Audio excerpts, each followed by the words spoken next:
Finished look. For the lips, I went ahead and added Fever Rain from Coloring Cosmetics, and I did add a gloss on it from Fenty Cosmetics. This was part of the first holiday collection that she did come out with, and it's a really pretty like bluish purplish glitter, and I thought these two mixed really pretty together. But let's go over the palette. So this is the packaging it comes in, and already, like right when I saw it when I went to go pick it up today, I was just so thrilled with how fucking pretty this is. But the packaging's really cute. Like, it does have a holographic shift to it, and the box is textured, and it has like a really cool like feel, like a snake or some type of reptile. Myself. And then the packaging itself too. But the actual palette itself is the same shape and everything like her other palettes, but it does have that really fucking cool like rainbowy holographic shift to it, and it also has kind of like a leathery texture that feels like a snake or an alligator. And also it comes with the standard Anastasia eyeshadow brush that comes with every palette, and I actually am a big fan of that brush. I save every single one and I still use all of them. But I did use almost every color here. I try to stay away from like the brown colors just because I want to play more with these shades over here. The red is really fucking impressive. I did use it to kind of just blend out into the corners of my lid because I have this color all over my lid. But I really do want to try using the red on its own because it was so pretty. I did use this color right here to highlight the inner corners of my eyes. Oh, and then this bitch right there, fuck, it's not like a solid like kind of glitter color. It's kind of like, I would say more of like just a highlight, and I did use it to highlight my brow bone, and it has a really pretty, let's see if we can kind of, hopefully you guys can see it. It has a really goldish and green like shift to it, and I fucking love that. Oh, right here too, I love this like mossy kind of green color. I went ahead and smoked it onto my eye there, and edges, bitch, I really fucking love that color. That's a color I could definitely just slap all over my lid and blend it out, and maybe put a nice like shimmer like that in the corner, and it would look really pussy stun. But I used edges to kind of smoke out the bottom of my eye, and I really fucking like that color. I'm like, bitch, I need a lipstick with this color. And then pinker right here, I like this color. It kind of reminds me of one of the shades in the Alyssa Edwards palette, except this one does have a soft shimmer to it. And the purple is your average whatever kind of purple. It was really pretty. I did like the way it performed, and I was actually really surprised by this color right here because it looks like a really like kind of light pastel-y color, but when I actually put it on, like you can see in the video, and I blended it out, it was super pigmented and it showed up so nice on my skin. I was really impressed with it. And to be honest, when I first saw the palette online, I was kind of like, it kind of looks like the Norvina palette. But then I kind of kept looking at it a little longer and thought, it is like the Norvina palette, but it's a bit like darker colors, and it sold me. I love it. And also I just like collecting all the Anastasia palettes regardless anyways. But this purple shade too, I feel like this one's also in the Alyssa Edwards palette, because when I did my makeup with this one today, I used it the exact same way I did with the Alyssa Edwards palette by just kind of like topping my eyeliner with it. This color right here I didn't use, but I did swatch it, and it's a cute little like grayish bronzy like shift, and I really did like that color too. The browns, I'm sure, just like your regular brown colors, so I didn't bother to really play with those ones too much. But overall the palette was good. Like the quality was amazing. It blended out together. It looks stun on my eye. I really did like it. But is this a palette you need to rush out and go buy? No, not necessarily, unless you're like a big Jackie Aina fan or a makeup collector like myself. The palette is limited edition, so if you like need it, if you like had a must to have it, then definitely go to pick it up before it sells out. But if you were just kind of in the market to find something new or different, I wouldn't really recommend this too much unless you don't have any of these colors. In all honesty, I looked at my eyes as I was finished doing this. I was like, it's pretty, but I can create this with like a ton of palettes I already have. Like back to the Alyssa Edwards palette, I really feel that I can recreate this look just using the Alyssa Edwards palette alone. So this isn't like a, oh my god, a super crazy, unique, brand new palette. No, but it is good quality. So if you don't have anything like this, or if you just want to collect it or are a fan of her, then definitely pick it up. But there's really no need to like go out, rush out and pick it up if it's something you don't really need if you're not that invested in like having a makeup collection, you know?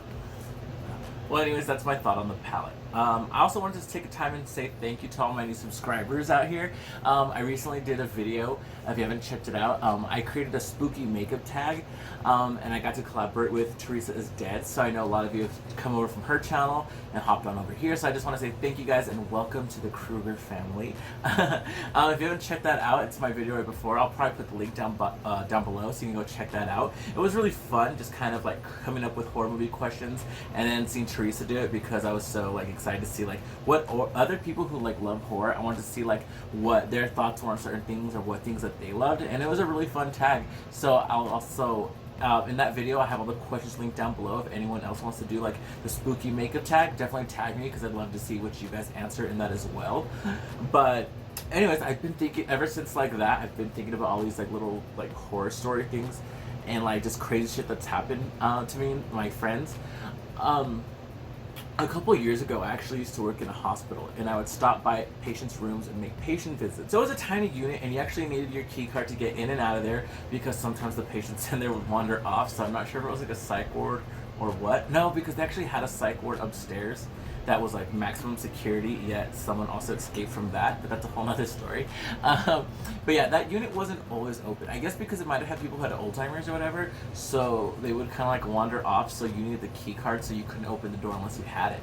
But like I said, it wasn't always open because they didn't always have patients for that unit. And I remember once when I was walking through the hallway and I was headed towards the elevator to go back to the office, and this little old woman's like walking past me, and then she stops me and she's like, "Excuse me, can you help me?" And I was like, "Yeah, of course, what's up?" And then she's telling me, she's like, "I need to get into that room. I need to see someone in there." And I was like, "Okay." And I didn't really think too much about it because I was in a hurry to get back to the office.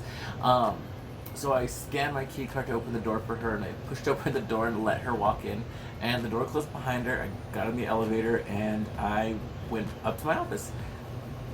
While I'm sitting in the office, I'm talking to my boss actually, and she had mentioned that unit and how it must be going easy for me today because I didn't have to make a visit there because it was closed. And instantly I'm like, wait, that unit's closed today? And I'm like, oh my god, I think I totally accidentally locked an old lady in there. She told me she needed to get in there, so I opened it for her to let her in. And once it closes, you can't get out unless you have the same key card. So she was like, oh my god, let's go get her out. So me and her walked together back to that unit, opened the door, and there was nobody in there. So we kind of like, okay, maybe she's like somewhere. Like it seriously was not a big unit at all. Like seriously, the door opened up and it kind of made like a shape of an L. It was the nurse's station, and then it had rooms, but there was no other way in or out of that room, like I said, unless you had the stupid key card. So we go in there, she's not anywhere in there. So we start walking, opening all the doors to the rooms, and the lady is like gone. So in my head I'm like, did somebody else may have seen her, let her out? But it wasn't like that long of a time, like from me going to the office, talking about it, and then coming back down to check. But in that exact same unit, one time I was with my boss in the office, and she got a phone call. This is the whole. Sorry, I didn't split my stories then, right? So, anyways, we never found that lady. She was gone. She was a ghost, so she escaped, or she was hiding in the ceiling. Who knows? But anyways, like months after that, the unit again was closed, and I wasn't aware of it. And then my boss comes to the office and she's like, "Hey, can you go with me to this unit real quick?" And I was like, "Yeah, sure." Like, okay, thinking like, you know, she just wanted company because she was bored or whatever. And then, so we're just like walking down there, and she's like, "So I'm kind of creeped out to go visit this place right now." And And I was like, why? And she told me, she's like, I got a call from an old lady in one of the rooms asking for help for something. So she's like, so I told her, like, are any of the nurses down there? She said none of them were tending to her call. So she's like, all right, I guess I'll go down there, which is crazy because it's not even our job to do that. We're not even allowed to touch the patients. But what scared her the most is that the unit was, once again, closed. So it kind of brought, it creeped me out, and I thought about the lady I had accidentally locked in there, or the ghost I had let in there, I don't know. So we get down to the unit and go inside. Of course, it's like lights are off, nobody's in there. And when you go to the room where the fucking phone call came from, we open the door, the room is completely empty. And like when no one's using the rooms, usually the beds aren't even in there anymore, but especially like all the electronics and everything aren't even like plugged in.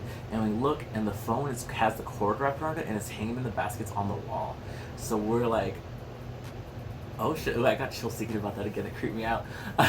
So then we got out of there real quick, went back to the office, and then as we're sitting there again, the phone rings and it says the call is coming from that room again. And my boss was like, I'm not answering that. I'm not talking to the fucking ghost again.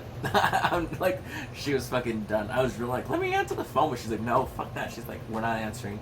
We're not going to that unit anymore. Like, whatever. So, but anyways, hopefully you guys enjoyed the video. Hopefully you guys enjoyed me. If you want to hang out with me in between uploads, you can follow me on Instagram. That's Tara_Krueger. I'll leave that down in the link below. But don't forget to smash that like button. Hit subscribe. If you want to share this video with anyone you think may like it, then I really fucking appreciate that. But until the next time, I'll see you bulls later.